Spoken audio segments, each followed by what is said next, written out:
jërë ngeen jëf ci ànd bi ak télévision Futurs Médias ñu ànd ci soir d'info di leen nuyu bu baax a baax te leen di jox seen wàccuwaay ñu ñëw rek di waxtaanee ñaari ponk ni ñu koy defee bés bu jot tey nag dinañu wax ci ñaareelu pàcc bi ci wàllu politique dialogue bi gis nañ nag jamono ji mel na ni acteurs yi déggoowuñu moo xam ci diggante commission cellulaire bi nga xam ne mooy toppatoo wàllu politique ak it comité de pilotage bi nga xamante ne Famara Ibrahima Sagna moo ko jiite du ñàkk ci kanam bu fi Déthié Fall nekk vice-président bu parti Rewmi teewee dinañ ko waxtaanee nekk it coordonnateur bu pôle de l'opposition ci dialogue politique boobee bu ñëwee it ñu aborder yeneen question yoo xam ne rek soxal na parti boobu ak it li nga xamante ne moo di Idrissa Seck boobu ba léegi ci ay ponk yu bëri ci réew mi buñ koy wax ñu ko ciy xaar te déggaguñ ko du ñàkk bu fi teewee mu yaatal ko xibaar yi ak rédaction bi ci wolof ak ci français pàcc bu njëkk bi nag ñu wax wàllu mbay mi moo tax tey ñu fiy dalal Issa Oumar Bass nekk président bu association pour la promotion des produits agricoles du Sénégal ànd dooleel mbay mi wala suqali mbay mi taxaw mbay mi façon ànd bu ne am na ànd taxaw mbay bi dafa am problème bara dara nuyu la d'abord ma neex dalal jàmm ci plateau bi ok maa ngi lay nuyu di la sant di la gërëm di nuyu waa TFM yëpp di nuyu waa APASEN ak baykat yi nekk ci zone des Niayes bi yëpp ak baykat yi nekk Sénégal yëpp ak téléspectateurs yi. très bien dinañ ñëwaat ci moom ci kanam Binta Diallo jeudi bu jotit mu teew fi kontaan ci bokkaat ak yow. maa gën a kontaan Aram di nuyu suñu gan gi di nuyu aussi les téléspectateurs de la télévision Futurs Médias. monsieur Bass lu tax ngeen di taxawu mbay mi. ci at yi weesu. mbay mi dafa nekk ci ay situation yoo xamante ni dafa difficile dafa jafe lool situation boobu bi ñu ko xoolee li ko tax mooy problème mu commercialisation la ñu am at yi weesu yëpp chaque fois bu ñu paree bu ñu gasee li nga xamante ni loolu la ñuy bay si suñu tool bu ñu raasee suñu chou pommé gas suñu pomme de terre gas suñu carotte dañuy am ay problème ay difficultés yu rëy pour jaay ko. te li ko tax moo di importation yi dañuy bëri fii ci Sénégal. te tamit amul benn harmonisation diggante acteurs yi nga xamante ni ñoom ñooy liggéey ci wàllu mbay mi ak surtout ci wàllu njaayum légumes yi ma jox la misaal. ren ci wàllu chou pommé ni ñuy bayee mooy at bu nekk pratiquement. juróom-ñaari weer yi nekk ci at bi yëpp dañuy koy liggéey baykat yi ñaar yi dañ koy liggéey donte ci bu nawet bi ñëwee li ñuy liggéey ci tool yi dafay wàññeeku wante ñu bëri 12 mois sur 12 juróom-ñaari weer la ñuy liggéey ci at mi lépp lu ñuy bay ba jaay ko ci campagne bi xaalis bi ñuy jot loolu la ñuy utiliser pour campagne bi nar a ñëw. waaw te fi mu nekk nii situation bi ñu nekk nii tey surtout ñi nga xamante ni ñu ngi bayoon chou pommé campagne bi weesu. dañuy am ay difficultés pour jaay chou pommé. ñu nekk ci zone des Niayes bi yëpp. ci zone des Niayes bi yëpp képp koo xamante ni bayoon na chou pommé ren yaa ngi jànkonteel ak ay jafe-jafe pour jaay ko. te loolu li muy tekki moo di ñi nga xamante ni bay nañ ko am jafe-jafe pour jaay ko dinañu am yeneen jafe-jafe pour dem campagne bii di ñëw maanaam pour bay pomme de terre wala pour bay soble difficulté yi lan la ma jox leen misaal. fi mu nekk nii tey démb maa ngi woon ci zone des Niayes saaku pomme de terre saaku chou pommé bi nga xamante ni à peu près 75 kilos lay def. ñu ngi ko doon jaay à peu près 5000 francs ñetti fan ba ñaari semaine yi weesu ñu ngi ko doon jaay à peu près 3000 francs loolu li muy tekki moo di kilo chou pommé bu nekk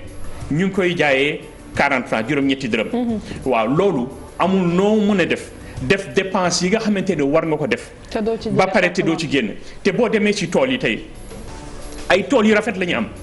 tool yu rafet a rafet ndaxte lépp lu ñu waroon a def ci wàllu mbay mi bépp sacrifice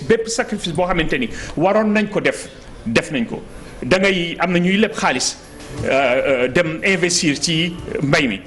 wante bu ñu paree dañuy am problème pour jaay nga am 1 hectare def jënd gasoil jënd engrais jënd semence jënd fumier bi nga ciy def fay ñii nga xamante ni ci ñoo lay dimbali nga def dépense yooyu yëpp dépenser à peu près 1 million nga pare mënoo ko jaay wala nga jaayee ko 40 francs le kilo maanaam juróom-ñetti dërëm kilo bu nekk loolu problème bu rëy la lay jural te fi mu ne nii du rek reen dafa di loo xamante ni at bu nekk day am. am na lu ñuy tuddee problème conjoncturel mooy bu amee tey déwén mu amaat. wante ñu jéem ko saafaraal ba nga xamante ni dootul amaat wante boo amee ay problèmes conjoncturels yi tegaloo. léegi dootul problème conjoncturel problème structurel la. te loolu il faut ñu saafaraal ko. waaw man lu ma ci bëgg a yokk moom mooy ne. bu dee da nga wax ne importation bi moom moo tax yéen mënu leen jaay. est-ce que problème bi yéen tegu leen ko seen bopp. parce que suñ demee ci marché yi. buñ la tegalee produit bi nga xam ne fii lañ ko bayee. ak produit boo xam ne importé la. produit bi ñuy importé ngay jënd. parce que non seulement moom moo gën a rafet te moo ëpp qualité. le problème qui s'est posé toujours au niveau des ñaay nit ñi di ko jooy. mooy xamuñu naka ngeen di bayee parce que tey jii boo jëlee carotte bu ñu importé du bokk goût ak carotte bi nga xamante ni moom lañ defaree fii on a dit que li ngeen di bay day bëri engrais day bëri pesticide donc qualité boobu moo tax xëj na nit ñi aussi di leen daw di dem vers les produits importés. fi mu nekk nii absence de qualité. dinaa dellu ci lépp li nga fi wax nii. dinaa la won nii lépp li nga fi wax nii dara taxawu ci. dégg nga d'abord fi mu nekk nii du problème. Consommateur bi dem na ci marché bi gis na li baykatu ñaay bi bay gis lii nga xamante ni mu ngi jóge ci importation mu ci tànn benn situation bi ñu nekk ni tey du loolu situation bi ñu nekk ni tey dafa di rek li ñu nekk ci marché bi ëpp na li tax mu ëpp moo di agence de régulation des marchés l'ARM dafa ubbi Sénégal yaraax ñuy importer ci ay réew yoo xamante ni ñoom du ñu jënd dara ci ñun loolu mooy problème bi tey boo demee ci marché bi tey da ngay fekk naka la tuddati magasin yaa ngi fees dell ak suppame boo xamante ne ni dañ ko importer loolu mooy problème bi léegi li nga wax ci li sénégalais yi di bay dafa baaxul ou bien dafa bëri pesticide non ñun ñoo gën a néewli ñoo gën a néewle en pesticide wala produits chimiques yi ñuy def ci li ñuy bay li ngay wax ni et puis loolu tamit xaw ma foo ko wékk ndaxte ñi produit yi jógee Hollande di fi ñëw amul benn test bu ñu mën a def mës a def pour xool niveau produits chimiques yi ci nekk mësul am ñun ñooy bay bio boo déggee bio fii la ñun ñoo koy bay parce que ñun fumier la ñuy def si suñuy tool li ñu siy def engrais chimique bëriwul lii jógee Maroc di fi ñëw amul benn sénégalais bu la mën a wax ni qualité bi moo gën parce que ñoom ni ñuy bayee dañ ciy def engrais wala duñ ci def engrais kenn xamu ko amoon na ay temps aram ñu wax ko fii ñu ne boo demee dans la zone des Niayes dañuy jëlee ay ndoxu fosse septique yi di ko arroser ay salade tey jii boo demee da ngay gis may ma yeggali dama ni soo tegee carotte bi tey jii tey boo demee marché nga jënd carotte bi mu fraîche nga teg ko ci sa frigo ñaari fan nga commencé gis mu commencé yàqu nga dugal fa yeneen produit mu commencé yàqu kenn xamul qualité yi ngeen di utiliser ci dina ma jaaxal lool li nga fi wax. ñun ay jigéen lañ dañuy dem marché. waaw wante man baykat laa maa la gën a xam li ñuy bayee. da ngay bay rek mettre dans le marché déglu madame da nga may déglu ah. maa ngi lay déglu. nga jógee zone des Niayes bi yëpp nga jógee Kayar dem ba Saint-Louis. mooy zone horticole Sénégal. ndox du fa jeex. amul benn baykat bu nekk ci zone des Niayes. boo xamante ni ndox bu muy utiliser baaxul. ñun ñëpp ay moto pompe la ñuy yore ci dañuy gas suñuy forage amul benn baykat bu fa nekk. amul benn baykat bu fa nekk boo xamante ni yorewul forage te ndox mi muy bayee jógewul ci forage. ay installation la ñuy def ci suñuy tool di bayee ndox mi nga xamante ni ci suuf si la jógee. loolu moom amul benn werante mësuma dégg fenn ñu ne produit légumes yi ñuy jaayee. ay fosse septique lay jógee fan la fosse septique nekk ci ñaay bi. d'accord wala ma ci ñaay bi yëpp amul benn fosse septique. fan la fosse septique ne ci ñaay bi ndox baa ngi fii du jeex lan ngay dem di uti et puis dimension tool yi ñuy bay c'est impossible nga utiliser ndox fosse septique parce que ñii ay 2 hectares ñii ay 3 hectares amul possibilité fosse septique dafa jaar bañ ko fay jëlee. alors ñu ngi ñëwaat sànq ci affaire importation bi ndax yaa ngi koy wax. ngeen di produire en grande quantité. te teewul ARM ubbi na marché bi. am produit importé yu dugg ci. est-ce que mesuré nañ. yéen li nga xamante ne li ngeen di dugal ci marché bi nu mu toll ba xam ndax nit yi dinañ ko consommer wala boog quantité bi dafa néew ba tax ñu ubbi marché bi. ba produit yooyu di leen. c'est exactement la question que je cherchais lii mooy question bi nga xamante ni moom la ñu war a poser fii ci Sénégal ci ministère de l'agriculture. dañ fa am département boo xamante ni liggéeyam du leneen lu dul. di gëstu loolu moo war a nekk liggéeyam gëstu saytu lan la ñu nekk di bay ci zone des Niayes bi. kañ lañ koy bayee ban quantité la ñuy bay kañ la war a génn pour mu dem ci marché bi ñu jaay comme ça ñu xam ndax war nañu ubbi marché bi wala waruñ ko ubbi te deful liggéeyam. loolu mooy la DAPSA la direction. Et je souhaiterais à ce qu'il m'écoute très bien et je suis très sérieux dans ce que je dis. C'est la DAPSA, la direction de l'analyse, de la prévision des statistiques agricoles. loolu mooy liggéeyam fi mu ne nii amul benn synergie entre la DAPSA mi nga xamante ne ministère de l'agriculture la nekk ak l'ARM, l'agence de régulation des marchés, ak la direction de l'horticulture. ñett ñooñu ñoo waroon liggéeyandoo ci ay anam yoo xamante ni bu ñu doon weccoo xalaat ci synergie boo xamante ni dinañu am information statistique yu wóor yi nga xamante ni mën nañu dimbali ba dinañu mën a xam war nañu ubbi marché bi wala waruñ ko ubbi te loolu defuñu ko. En termes de quantité est-ce que en termes de quantité c'est là que je veux en venir madame en termes de quantité amul benn Sénégalais tey bu la mën a wax ñaata la ñuy produire dans la zone des Niayes parce que tout simplement. Statistiques yoo xamante ni loolu lañ ko war a jëlee amul kenn du dem si dans la zone des Niayes pour di ko recueillir ça n'existe pas DAPSA dafa waroon ñëw si biir Niayes yi collecter information sur li ñuy produire foofu defuñu ko c'est là loolu bokk na ci problème yi nga xamante ni yooyu la ñuy jànkonteel fluctuation yi ñuy am maanaam mënuñu xam weer bi nar a dee tey c'est-à-dire mois de janvier bu dee mënuñu xam ñaata carotte moo nar a génn ci marché bi mënuñu xam ñaata chou-pommé moo nar a génn mënuñu xam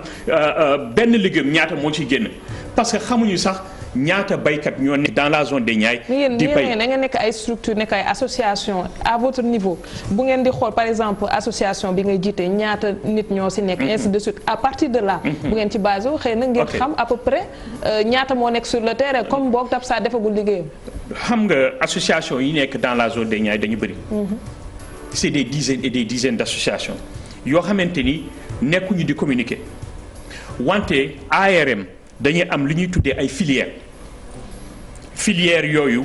dañuy liggéeyandoo ak waa ARM pour informer leen lan moo xew mais loolu du warul tere.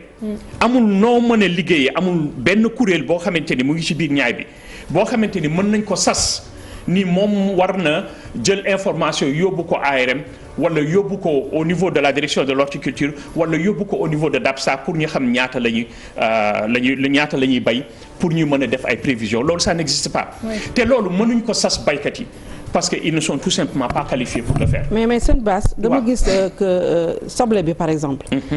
bu ngeen ko bayee ba pare. ñu bayee ko fii ci Sénégal. di ko jaay à un prix très élevé.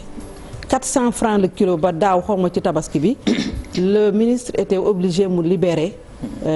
importation yi ñu dugg si. parce que xaw ma dafa amoon pénurie xaw ma da ngeen yokkoon soble bi ba mu cher ministre daf ko mu obligé libérer ubbi importation bi ñu dugg si pour consommateurs yi mën a am soble bu doy. naka la ñuy bayee fii ci réew mi ba pare ñu doon jaay le kilo à 200 francs mais depuis combien d'années toog nañu jaratu ko ay 400 francs 500 francs pour un produit qui a été fii lañ ko bayee. madame d'abord amul fenn daaw fu ñu jaayee kilo oignon à 300 francs. naka ñaata lañ ko jaayee. à peu près 250. waaw. dégg nga ban marché la boobu. non man li may wax xam nga dégloo li may wax man marché yi laa la wax. non marché yi pour les consommateurs mënuma wax li ñuy jaay ci marché yi. parce que je suis pas un commerçant mais loolu moo intéressé consommateurs yi aussi. xaaral ma jox la benn misaal mun leen wax ne da ngeen di bay fii ba pare su ñëwee ci marché bi. waaw mais da nga may déglu aussi da nga may déglu ici man nekkuma fi di wax au nom des commerçants. je parle au nom des agriculteurs. prix au producteur laay wax tey fi mu nekk nii nee naa la démb. prix kilo chou ñu ngi ko doon jaayee 60 francs le kilo. loolu laa la wax léegi il y a 2 semaines ñu ngi ko doon jaayee juróom-ñetti dërëm kilo bu nekk wante yow xam nga ni nga ne ma yow da ngay dem ci marché boo demee ci marché bi doo fa gis kilo ñu koy jaayee 200 francs ëpp na loolu xaw ma ñaata lañ koy jaayee 500 francs waaw mais bu ñu ko jaayee 500 francs loolu commerçant yi ngay waxuloo ak man commerçant yi ngay waxal je suis pas là au nom des commerçants qu'on doit interpeller dans ce cas. waaw léegi loolu ARM ngay waxal l'agence de régulation des marchés waaw parce que waa ARM xam nga ça aurait été intéressant pour waa ARM taxaw fi waa DAPSA taxaw fi ak waa direction de l'horticulture taxaw fi comme ça on aurait bien pu échanger. Ils auront le temps après parce que ce que je suis en train de dire c'est très sérieux parce que fi mu nekk nii dans la zone des Niayes c'est des centaines de milliers de Sénégalaises et de Sénégalais qui vivent là-bas et qui vivent de l'horticulture ay junni ak i junni Sénégalais ñoo siy dund du rek baykat yi mais liggéey yi nga xamante ni horticulture bi mu ngi koy créer en dehors de ñi nga xamante ni ñooy xëy di dem seen i tool ñooñu ñëpp dañuy nekk situation boo xamante ni bu amee crise foofu Sénégal yëpp koy ressentir te foofu la ñu nekk léegi ñu waxu importation yi doon importation yi ci ëpp Maroc lay jóge ci wàllu légume temps yi Maroc lay jóge naka lay fii ñëwee amul benn Sénégalais bu ci am intérêt benn Marocain mooy taal otoom déglu bu baax nga wax benn Marocain mooy taal otoom jóge Fès wala Fès Casablanca sol conteneur am ba mu fees dell ak légumes jóge jéggi Mauritanie yëpp wàcc ñëw ba Saint-Louis wàccee foofu marchandise yi jaay ko foofu continuer wàcc ba Dakar dem ba Kaolack dem jaayi ji ko foofu jaay ko ci ay prix yoo xamante ni c'est nous on peut pas compétir et xam naa fi mu jëm lan la ma nar a wax lu tax mu loolu ñu mën ko def te ñun ñi nga xamante ni ñu ngi nekk fii ci Sénégal dañuy am difficulté pour jaay ma expliquer la lan la subvention yi ñuy am même buñ ko mayee les subventions yi nga xamante ni marocains yi dañ koy am même bu dee maye nañ ko dañ ciy génn parce que ñoom dañuy seen réew dañuy am lu ñuy tuddee le programme Maroc vert et à travers ce programme parce que man du ma toog rek di wax ni y a des problèmes ici te gëstuma lu tax ñoom ñi mën a def lii te ñu ëppale ñu possibilité di jaay si suñu réew quand bien même dañuy jóge Maroc dawal ñëw ba fii lu tax loolu di mën a nekk xam nga loolu moom xel war ko mën a nangu subvention yi ñuy am ñun duñ ko am dañuy am subvention pour seen électricité parce que ñoom électricité la ñuy utiliser dañuy am subvention semence dañuy am subvention intrant agricole yëpp. mais ñi nekk dans la vallée par exemple état da leen di jàppale moo xam ci matériel agricole wala engrais wala ñoom seen lan moo tax kon ñi nekk ci zone des Niayes bi amuñu possibilité boobu. xam nga boo waxee culture horticulture zone des Niayes ngay wax 80% de la production horticole au Sénégal ça vient de la zone des Niayes. La région du fleuve liggéey naa fa amoon naa fa tool maa ngi fa doon bay. wante li ñuy produire en matière horticole c'est très petit en dehors de ça yaa ngi waxu apport maanaam subvention ndimbal bi nguur gi di indil baykat yi temps yëpp ñu ngi gis Moustapha Cissé Lo feeñal na problème yi fi am yëpp maanaam ñi nga xamante ni ñoom ñoo gën a yellool ñu jox leen subvention yi duñu ko jot mu doon matériel agricole mu doon ci semence yi mu doon ci engrais du àgg ci ñi nga xamante ni ñoom ñoo ko war a jot dégg nga dañuy jël ay machines agricoles distribuer ko ay politiciens jël ay comment dire quota pour achat de naka la tuddati intrant agricole yi nga xamante ni dañ ko subventionné du àgg si ñi nga xamante ni si ñooñu la war a. mais interpellé ngeen directeur mais en tout état de cause bu dee subvention yi nga xamante ni ñu ngi jëm si dans la zone ci des Niayes maanaam produit horticole engrais la ñu subventionné. ak te subvention yi ñu ngi koy wàññi nañu drastiquement non seulement quantité yi ñu subventionné si jiwu pomme de terre mais wàññi nañu aussi si taux bi ñu ko doon subventionné donc subvention yi fii au Sénégal dañuy nekk di ko wàññi avant c'était subventionné à hauteur de 60%. léegi ils ont ramené ça à 46% pour semence pomme de terre quantité bi ñu doon subventionné c'était à 20 000 tonnes léegi wàññi na ko bu 12 000 tonnes. Vous voyez ce que je veux dire donc Sénégal nekkul ci dynamique pour assister les horticulteurs pour ñu àgg ci niveau boo xamante ni dañuy nekk compétitif contre les producteurs étrangers situation bi ñu nekk ni tey nii Sénégal ubbeeku ba nga xamante ni Maroc bokkul CEDEAO mais Maroc surplus bi ñuy def ci seen production horticole fii lañ ko indi 27% 27% li ñuy jaay ci zone CEDEAO Sénégal la jëm. waaw lu tax yoon léegi yéen. si réewu CEDEAO yooyu du ngeen jéem yéen organiser wu. yéen ñi nga xam ne yéen ak les producteurs pour exporter seen produits yi nga xam ne ñu ngi lamb si seen loxo. xam nga bu dee les Maliens ils font la même chose que nous ñu nekk ci même situation que nous pour ñu compétir contre ñoom du yomb pour ñu mën a dugal ci seen réew du yomb. boo jëlee yeneen réew comme la Guinée. foofu ñun problème yi ñuy am pour ndox parce que fii problème bi ñuy gën a jànkonteel mooy problème mu ndox dépense yi ñuy def yi gën a rëy yi ñuy def ci suñuy tool mooy wàllu gasoil dégg nga pour ndox mais ñoom ils n'ont pas ces problèmes là en Guinée ndox amuñu problème ndox donc bu dee da nga nar a def compétition contre ñoom ci seen biir réew doo jàll parce que lépp li ñuy produire ñoom dañ koy produire te suñu système de production yi sorante wuñu kon loolu pour def compétition pour ñoom ci seen biir réew loolu du yomb comprendre nga li ma loolu moo fi nekk nii tey. suñu ñëwee ci surproduction ba tey parce que certes am ngeen jafe-jafe pour écouler ko. mais naka ngeen di def pour conserver ko. amul dans la zone de Niayes amul conservation amul unité de conservation. pour les produits mu doon soble comme ni mu ko doon waxee mu doon naka la tuddati pomme de terre mu doon chou pomme moom c'est très difficile à conserver il faut des unités de production chambre froide léegi association bi ñu sos lii léegi bi nga xamante ni moom laay représenté tey APASEN ci loolu la ñuy concentré wu bi ñu juddoo ba tey motagul at mais ci loolu la ñuy nekk di concentré wu parce que problème commercialisation bi li mu ñuy jural bëri na trop ci ay gàllankoor boo mënul jaay boo bayee ba pare mënoo jaay li nga bay kon déwén doo sawar di bay ci li nga xamante ni loolu nga doon bay te tamit doo mën a am financement bu dee banquier yi xam nañu kii du mën a jaay li muy bay duñ la jox financement pour nga dem duñ la lebal xaalis pour nga bay te yow sax doo sawar ci dem lebi ñi xaalis parce que xam nga ni yaa ngi dugal sa bopp ci problème. président Macky Sall yëkkati woon na fi 1 milliard et quelque pour jàppale ko paysans yi ci ñi nga xamante ne dañoo am bor ci yéen nii. waaw c'est surtout question yi